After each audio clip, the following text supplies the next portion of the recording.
جی بالکل، کل کے نوٹ میں میں نے ورٹیکل ایوولوشن پہ بات کی تھی، اور وہ نیٹشے کے کانٹیکس میں کی تھی. اب ہم ورٹیکل ایوولوشن کو سمجھنے کی کوشش کریں تو سب سے پہلے میرا خیال ہے ہمیں ہاریزونٹل ایوولوشن کو دیکھنا ہوگا کہ ہاریزونٹل ایوولوشن کیا ہے. تو وہ ہاریزونٹل ایوولوشن یہ ہو سکتی ہے کہ جیسے انسان نے بندر سے انسان کا سفر کیا، تو ورٹیکل ایوولوشن اس کا انسان کا اپ لفٹ ہے. یعنی کہ جب بشر سے انسان فوق البشر ہوتا ہے، یا ہمارے ہاں جیسے کہا جاتا ہے کہ انسان سے انسان کامل ہونا، تو یہ اس کا ورٹیکل ایوولوشن ہے. اور کل میں یہ کہہ رہا تھا کہ نیٹشے کے سامنے ایک ورٹیکل ایوولوشن کا ماڈل تھا جس کی راہ میں وہ کرسچینٹی کو رکاوٹ سمجھتا تھا. اور اس کو سمجھنے کی تھوڑی سی کوشش کریں تو جن لوگوں نے اس کی کتاب کو پڑھا ہے، جس میں زرتشت اوپر سے آتا ہے اور وہ ایک بستی میں خطاب کرنے کی کوشش کرتا ہے، لیکن بستی والے تماشا دیکھنے میں مصروف ہیں، تو وہاں ایک جملہ بولتا ہے ان کی اٹینشن لینے کے لیے لوگوں کی، کہ مین از سم تھنگ ٹو بی سرپاسڈ، کہ انسان نے موجودہ حالت سے اوپر اٹھنا ہے. ایک اس کا ترجمہ یہ ہو سکتا ہے، but it has many meanings. اور اس کے بعد وہ یہ بھی کہتا ہے کہ جب تم اوپر اٹھ جاؤ گے تو آج کا انسان ہونے پہ تم ایسے ہنسو گے جیسے ماضی میں بندر ہونے پہ ہنستے. اس لیے ہم سمجھ سکتے ہیں کہ نیٹشے کے نزدیک فوق البشر کا کیا مطلب تھا. اور وہ ہم پہلے بھی بات کر چکے ہیں کہ وہ یہ سمجھتا تھا کہ انسان کے فوق البشر ہونے میں یا سپر مین ہونے کی راہ میں جو سب سے بڑی رکاوٹ ہے وہ کرسچینٹی ہے، کیونکہ کرسچینٹی غلامانہ ذہنیت پیدا کرتی ہے یا ہرڈ مینٹیلٹی پیدا کرتی ہے کہ آپ آنکھیں بند کیے کسی کے پیچھے چلتے چلے جائیں. لیکن ہم عام طور پہ اس بات کو بہت اپریشیٹ بھی کریں کہ نیٹشا ریلیجن پہ تنقید کر رہا تھا اور بڑی شاندار اس نے تنقید لکھی، لیکن یہ سپر مین یا انسان کی ورٹیکل ایوولوشن کی بات اتنی کوئی آسان نہیں ہے، کیونکہ کرسچن علماء کہتے ہیں کہ کرسچینٹی یا حضرت مسیح کی زندگی ورٹیکل ایوولوشن کا ایک روڈ میپ یا ٹیمپلٹ ہے. اور یہ بات کوئی عام لوگ بھی نہیں کرتے کہ کوئی گلی محلے کا کوئی مولوی یا عام پادری کر رہا ہو، بلکہ ٹالسٹائے جیسے دیو کامت لوگ کہتے ہیں. فار ایگزامپل ٹالسٹائے کیا کہتا تھا، اس کو سمجھنے کے لیے اگر میرا خیال ہے ہم ایک بدھا کی زندگی کی ایک چھوٹی سی مثال آپ سے شیئر کریں تو یہ کام آسان ہو جائے گا. کہا جاتا ہے کہ جب بدھا کہیں سے گزر رہے تھے اور کچھ لوگ انہیں گالی گلوچ کرنے کے لیے آئے، تو انہوں نے ان لوگوں کو جواب دینے کی بجائے یہ کہا کہ کل ایک بار پھر میں یہاں سے گزروں گا، کوئی اور رہ گیا ہے، کسی اور نے مجھ پہ کوئی آواز کسنی ہے، کوئی گالی دینی ہے، کوئی پتھر پھینکنا ہے، تو وہ کل آ سکتا ہے. اور اس پہ لوگ حیران ہوئے کہ یہ بجائے ہم سے لڑنے کے، ہم سے بدلہ لینے کے، ہم سے یہ کہہ رہا ہے کہ کل کوئی ہے، کوئی رہ گیا ہو تو کل وہ آ کے مجھ سے بدتمیزی کر سکتا ہے. تو انہوں نے پوچھا، لوگوں نے پوچھا کہ آپ ہم سے بدلہ نہیں لیں گے؟ تو انہوں نے کہا کہ بدلہ اگر جہاں تک تمہیں چاہیے تو تم نے دیر کر دی ہے، میں کسی دور میں شہزادہ تھا، میں تم سے اچھی طرح بدلہ لے سکتا تھا. اب میں آزاد ہو گیا ہوں، اب میں عمل کرتا ہوں، اب میں رد عمل نہیں کرتا.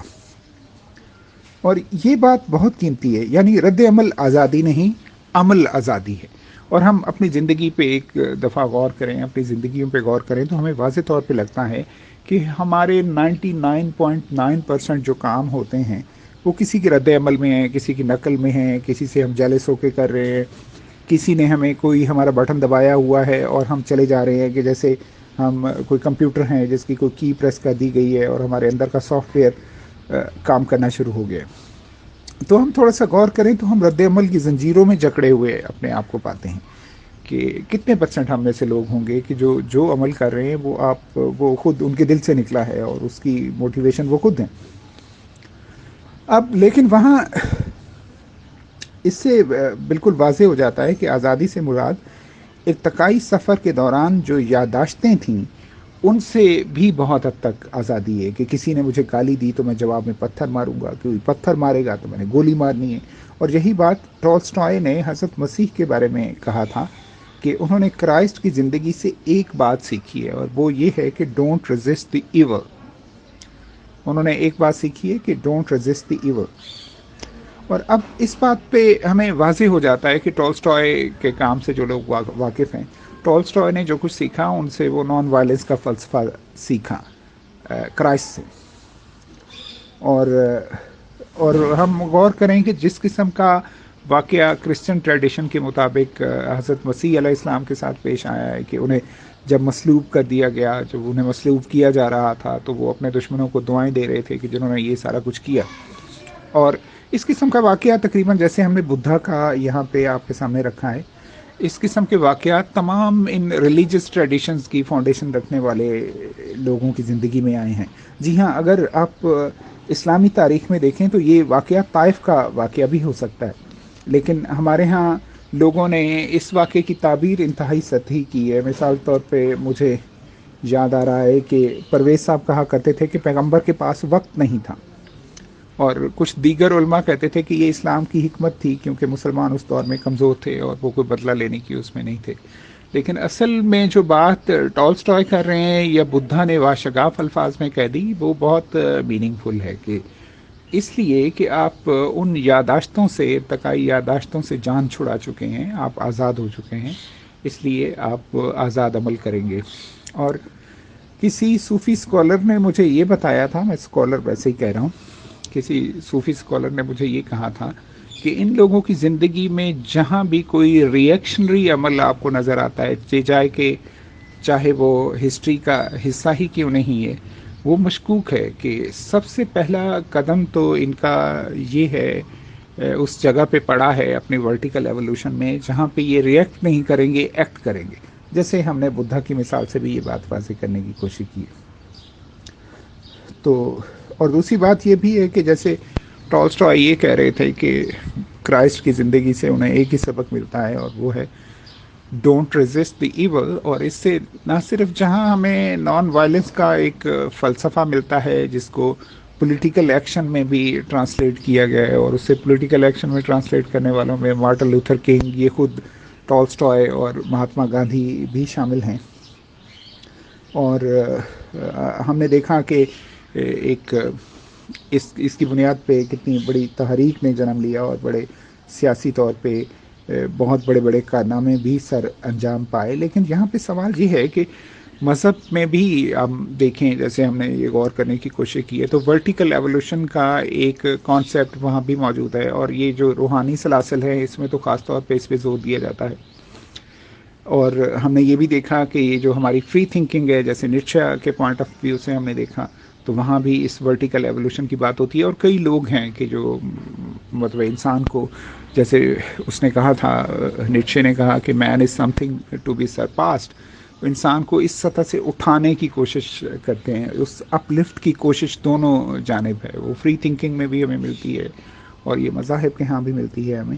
لیکن مسئلہ یہ ہے کہ ہم دیکھتے ہیں کہ جب نیٹشے کا جو فلسفہ ہے وہ بعد میں ہٹلر ہائی جیک کر لیتا ہے، اور نازی خود کو کلیکٹیولی سپر ہیومن سمجھنا شروع کر دیتے ہیں، یا وہ ان کے اندر جو ایک انفیوز کرتا ہے، وہ ایک جنون انفیوز کرتا ہے. تو نازی ازم اسی قسم کی فیلنگ کے ساتھ ابھرتا ہے کہ as if we are the men's rightful ruler of this world, so یہ سب کچھ ہمارے ہاتھ میں آنا چاہیے. تو دوسری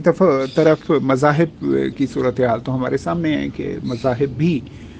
ریاست کے یا جنگجو اذہان رکھنے والے وار لارڈز کے ہاتھوں ہائی جیک ہو چکے ہیں. تو اس سے مجھے بعض اوقات یوں لگتا ہے کہ جیسے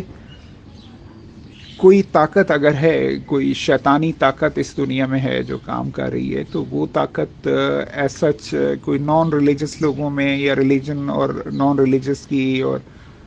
مطلب کہ جیسے ماننے والوں اور ملحدین کی صورت میں نہیں ہے کہ جیسے ہم سمجھتے ہیں کہ ایک طبقہ جو ہے نا خدائی فوجدار ہے اور دوسرا شیطان کی نمائندگی کرتا ہے. ایسا ہرگز نہیں ہے. حقیقی جو شیطانی قوت اس دنیا میں کام کرتی ہوئی دکھائی دیتی ہے، وہ قوت دکھائی دیتی ہے جس نے شاید انسان کی اس ورٹیکل ایوولوشن کا راستہ روکا ہوا ہے، کہ جس نے انسان کے اندر اس جگہ سے، اس سطح سے اوپر اٹھنے کی جو ایک صلاحیت ہے اس کو روک کے رکھا ہوا ہے. اور اسی لیے وہ اس میں مطلب ہے کہ نیٹشے کے اس کے کانسیپٹ میں جیسے ہمیں نظر آیا کہ اسے ہٹلر نے ہائی جیک کر لیا، اور اسی طرح جو ہمیں ان مذاہب کی ملیٹنٹ انٹرپریٹیشن ایک ملتی ہے، اور ایک عسکری انٹرپریٹیشن اور ایک سیاسی انٹرپریٹیشن ملتی ہے، تو اس سے لگتا ہے کہ اسی قسم کی طاقتوں نے اس کو بھی ہائی جیک کر لیا، اور اس ہائی جیک کرنے کے پیچھے شاید یہی ہے کہ انسان کی اس ورٹیکل ایوولوشن کو روکا جا سکے. لیکن لگتا یوں ہے کہ یہ سفر، جیسے ہم گھڑی کی سیکنڈز والی سوئی نکال لیں تو گھڑی پھر بھی چل رہی ہوتی، لیکن اس کی موومنٹ ہمیں نظر نہیں آ رہی ہوتی.